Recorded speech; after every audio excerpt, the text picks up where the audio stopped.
السلام عليكم، أنا سلسبيل السباعي وده فيديو جديد في لولي كرافتي. هنتعلم مع بعض ازاي نعمل الروبوت القمر ده.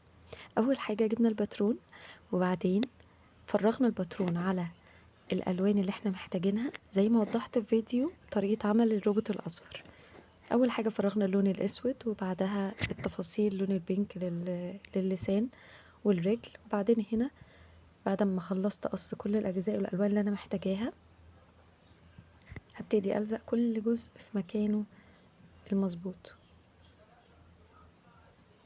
طبعا انا مسرعه الفيديو جدا، التجميعة دي بتاخد وقت، بس اكتر جزء مريح نفسيا في قص الروبوت. بجد شغل ممتع جدا للي بيحبه.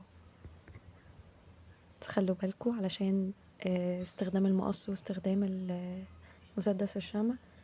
السلامة اهم حاجة، لسعة المسدس وحشة جدا. بدأت اجمع الاجزاء واظبطها قبل ما الزق علشان منقعدش نفك ونلزق تاني، فمن الاول نبقى مرتبين مكان مظبوط عشان ما نضطرش ان احنا نفك ونعمل تاني. اكيد لو عجبكم الفيديو لايك للفيديو وشير لاصحابكم عشان يعملوا زيه، سبسكرايب للقناة عشان لما انزل فيديوهات تانية تشوفوها، وطبعا تفعلوا الجرس عشان يوصلكوا لما انزل اي فيديو جديد.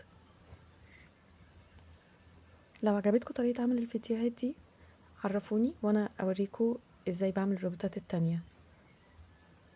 وهنا بخلص خلاص في الروبوت، وده شكله النهائي، وبيقول لكم اعملوا لي سبسكرايب او تقدروا تطلبوه من الصفحة دلوقتي في شحن لاي مكان في مصر. باي باي.